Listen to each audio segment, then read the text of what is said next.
Hello guys, welcome to another video of stock market friends. Paradeep Parivahan limited guys इस आई एक upcoming IPO आज के दिन ओपन होने जा रहा है। जानी complete analysis, business model, financial condition, performance, GMP कितना चला रहेगा, लिस्टिंग कितना मिलेगा, अप्लाई करें या फिर नहीं, इन सभी पॉइंट्स को डिस्कस करेंगे। चलिए फ्रेंड्स वीडियो स्टार्ट करते हैं।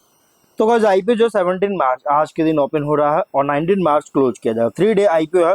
10 रुपीज का फेस वैल्यू, 93 टू 98 रुपीज पर शेयर की प्राइस बैंड, 1200 शेयर्स के लॉट साइज, 44.86 करोड़ का इशू साइज, 45,78,000 शेयर्स का इशू किया जा रहा है। Fully fresh issue IPO, book build issue IPO, BSE SME पे लिस्टेड किया जाएगा। शेयर इंडिया सिक्योरिटीज जिसके मार्केट मेकर है।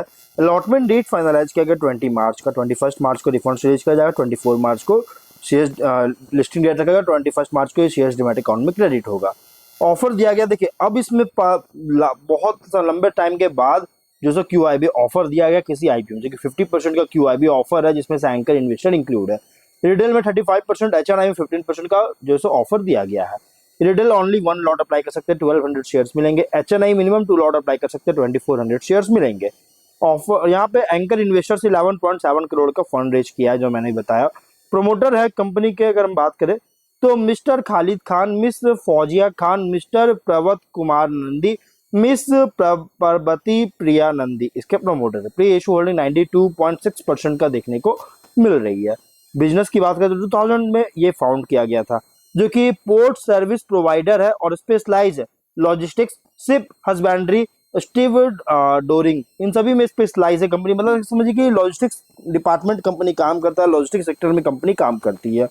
कंपनी का जो सर्विसेज में इंक्लूड है, जो प्रोवाइड करता है कार्गो हैंडलिंग, जिसमें कंपनी कार्गो और बल्क कार्गो इंपोर्ट्स और एक्सपोर्ट हैंडल करता है। शिप हस्बेंड्री में अगर बात करें तो सर्विस और प्रोवाइड करता है और वर्क भी प्रोवाइड करता है। Some of the world's most well known shipping lines के साथ जो है सर्विसेज और वर्क प्रोवाइड करता है। स्टीव डोरिंग में कंपनी जो स्टीव डोरिंग के कॉन्ट्रैक्टर की तरह काम करता है। One of the largest fleet owners है ईस्ट कोस्ट ऑफ इंडिया में। और ड्रेजिंग की बात करें, ड्रेजिंग में यहाँ पे कंपनी जो है डिवीजन है पोर्ट्स ऑफ इंपोर्ट इंडिया में, जो पोर्ट इंडिया और साउथ ईस्ट एशिया में जो पोर्ट्स है उसके साथ एक डिवीजन है कंपनी का ट्रेडिंग के लिए।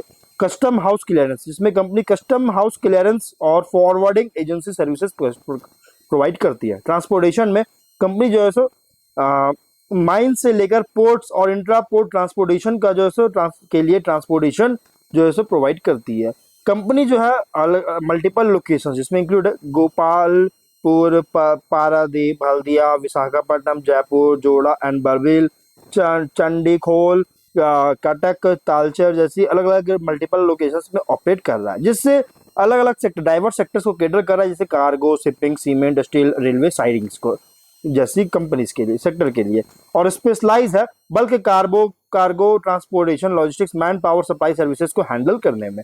Company agricultural chemicals, particularly complex phosphatic fertilisers जैसे डाई अमोनियम फॉस्फेट, इसका मैन्युफैक्चर करता है। मार्च 25 के अकॉर्डिंग 1100 अगर देखें तो 1124 एम्प्लॉइज पेरोल पर काम कर रहे थे।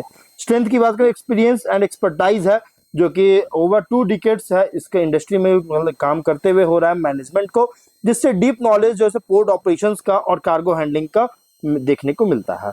एक्सटेंसिव नेटवर्क है, ऑपरेट कर रहा है मेजर पोर्ट्स और इंडस्ट्रियल रीजन्स में ईस्टर्न इंडिया में। और ये state of the art infrastructure, जो कि इक्विप्ड है modern handling equipment, transport fleets और स्किल्ड मैन पावर के साथ। और कस्टम सेंट्रिक अप्रोच है, जो कि फोकस किया जा रहा है सीमलेस सप्लाई चेन सॉल्यूशंस को डिलीवर करने पर, जिससे क्वालिटी और कॉस्ट इफेक्टिवनेस एम्फसाइज कर रही है। फिनेंशियल एसेट्स है 22 में 118.2 करोड़ का, और अभी लगातार यहाँ पे 23 में थोड़ा सा सफर किया, लेकिन उसके बाद इंक्रीज किया फर्स्ट हाफ में 164.3 करोड़ का। नेटवर्थ था 28 करोड़ का, लगातार इंक्रीज किया 59.9 करोड़ का है अभी इस फर्स्ट हाफ में। रिजर्व्स 22.8 करोड़ का, अभी है 48.5 करोड़ का। डेट था 47 करोड़ का। देखिए डेट कंपनी का 24 तक डिक्रीज किया, लेकिन 25 के फर्स्ट हाफ वापस थोड़ा इंक्रीज होता हुआ देखने को मिला। डेट कंपनी बहुत ज्यादा देखने को मिल रही है। रेवेन्यू प्रॉफिट 22 में 188.7 करोड़ का रेवेन्यू, 2.8 करोड़ का प्रॉफिट। 23 में 202.8 करोड़ का रेवेन्यू, 6.5 करोड़ का प्रॉफिट। 24 में 211.6 करोड़ का रेवेन्यू, 15 करोड़ का प्रॉफिट। फर्स्ट हाफ में 137.9 करोड़ का रेवेन्यू, 5.2 करोड़ का प्रॉफिट है। फिनेंशियल देखिएगा तो टॉप लाइन में इंक्रीज करता हुआ देखने को मिल रहा है, अगर देखा जाए तो अच्छी ग्रोथ है। बॉटम लाइन में इंक्रीज किया, बट 25 के फर्स्ट हाफ में अगर देखें तो कोई खास देखने को नहीं मिला है। थोड़ा सा सफर किया है, लेकिन 24 तक बहुत स्ट्रॉन्ग जंप किया, बहुत ही सरप्राइजिंग बूस्ट देखने को मिल रहा है।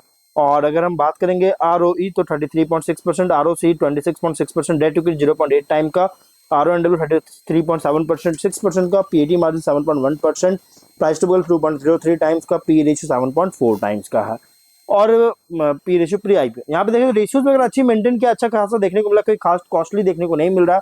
ऑब्जेक्टिव क्या है तो working capital requirement, general corporate के लिए फंडिंग चाहते, इसके लिए IPO लेकर आई। कुछ रिस्की पॉइंट की बात करेंगे तो हाईली कॉम्पिटिटिव इंडस्ट्री में ऑपरेट कर रहा है, जो कि बहुत सारे प्लेयर्स है ऑलरेडी इस सेक्टर में ऑपरेट कर रहा है, जिसमें अगर हम बात करें तो container corporation, delivery transport corporation हो गया, जिनका logistics, TVS supply chain, VRL logistics, all cargo logistics, ये तो मैंने कुछ कंपनीज की बात की, बल्कि बहुत सारी कंपनीज की लिस्टेड भी है और अनलिस्टेड भी है, और उनके साथ कंपनी को बहुत ज्यादा स्ट्रॉन्ग कंपटीशन फेस कर रही है। इसलिए अगर ये कम कम मतलब कि इफेक्टिवली कम्पीट करने में अनेबल होता है तो ऑपरेशन फिनांसेस को अफेक्ट कर सकता है।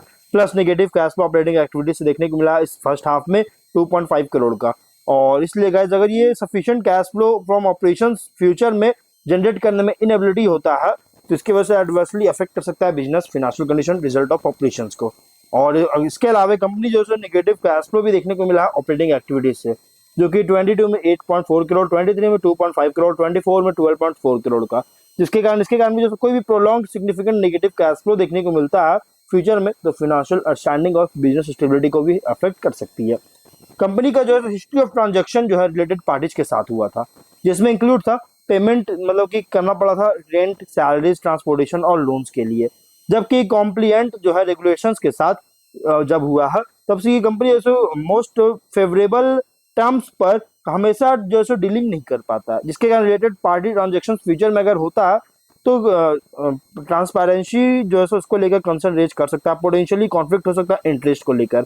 पारादीप परिवहन का जो ग्रुप कंपनी है ये इंगेज है लॉजिस्टिक सर्विसेज प्रोवाइड करने में, और पारादीप परिवहन जो है कोई भी नॉन कॉम्पीट एग्रीमेंट जो है इस एंटिटी के साथ एंटर नहीं किया, जिसके कारण पोटेंशियली कॉन्फ्लिक्ट हो सकता है इंटरेस्ट को लेकर फ्यूचर में। और टॉप 10 कस्टमर्स की बात करें तो कॉन्ट्रीब्यूशन जो है ऑर्डर बुक का 97% का था 24 में, फर्स्ट हाफ में 98.6% का था। और अगर ये फेलियर होता है की कस्टमर्स को रिटेन करने में या एक्सपैंड नहीं कर पाता है या बिजनेस में लॉस होता है तो एडवर्सली अफेक्ट कर सकता है बिजनेस और फिनेंशियल स्टैंडिंग को। कंपनी प्रमोटर डायरेक्टर्स जो है कुछ ऑनगोइंग लीगल प्रोसीडिंग्स में इन्वॉल्व है, एडवर्स जजमेंट अगर होता है इन केसेस का तो डेट्रीमेंटल कर सकता है बिजनेस प्रोस्पेक्ट्स को। फर्स्ट हाफ में आउटस्टैंडिंग फिनेंशियल इंडेटनेस था 61.7 करोड़ का, अगर इसको रिपे नहीं कर पाता तो ऑपरेशंस और फिनेंशियल पोजीशन को हार्म कर सकती है। GMP बिल्कुल नहीं, 0 रुपीज का GMP देखने को मिल रहा है, कोई खास लिस्टिंग नहीं मिल रहा है, तो ये कंपनी या तो डिस्काउंट लिस्टिंग हो या तो फ्लैट डेब्यू कर सकता है। लेकिन अगर हम बात करें तो कंपनी का जो प्राइस बैंड रखा गया है ना बहुत थोड़ा सा ठीक ठाक देखने को मिल रहा है, प्राइस बैंड कोई बहुत बड़ी प्राइस नहीं है, 90 रुपीज का ठीक ठाक है। अगर कंपेयर करें तो इसके कंपेरिजन में बहुत सारी कंपनीज ऑलरेडी है, मेन बोर्ड में से TVS देखा जाए तो इसी प्राइस रेंज के आसपास है, ऑल कार्गो लॉजिस्टिक्स 30 रुपीज के आसपास देखने को मिल रही है।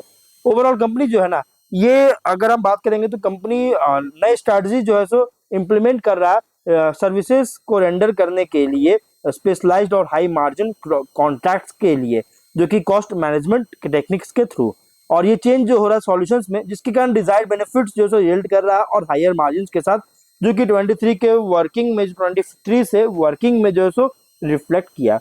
और हिस्टोरिकली ट्रेंड्स अगर देखा जाए तो जो इसका जो रेवेन्यू देखेंगे जैसे मैंने बताया फिनेंशियल में 24 में 25 के फर्स्ट हाफ में कोई खास नहीं हुआ था, लेकिन जो इसका जो हिस्टोरिकली अगर देखा जाए तो ये फर्स्ट हाफ हमेशा सफर करता है, बट सेकंड हाफ जो कंपनी परफॉर्म करता है रेवेन्यू प्रॉफिट जो आती है बहुत ही स्ट्रॉन्ग देखने को मिलता है, अचीव मेंटेन के लगभग 60% का जो सो एनुअल रेवेन्यू को जनरेट करती है। इसलिए गाइस ये हाई और लेकिन ये हाईली कॉम्पिटिटिव सेगमेंट में ऑपरेट करता है, अगर आप अप्लाई करेंगे तो लॉन्ग टर्म के लिए कंसीडर कर सकते हैं, बट गाइस फाइनल डिसीजन अपने रिस्क पर लीजिएगा और उसके अकॉर्डिंग आप डिसीजन ले सकते हैं अपने रिस्क पर, और देखते हैं गाइस कैसा परफॉर्म करता है उसके अकॉर्डिंग डिसीजन लेगा। अभी फिलहाल अगर हम IPO की बात करेंगे तो 10.4 टाइम्स का IPO का PE रेशियो है, अभी लिस्टिंग होने के बाद हो सकता है, और इसीलिए गाइस कोई खास बहुत बड़ी देखने को नहीं मिल रहा है, ठीक ठाक है, अच्छी परफॉर्म कर रहा है, बिजनेस मॉडल ठीक ठाक है, तो आप इसमें अप्लाई कर सकते हैं, लेकिन फाइनल डिसीजन अपने रिस्क पर लीजिएगा। तो मिलते हैं नेक्स्ट वीडियो में, बाय।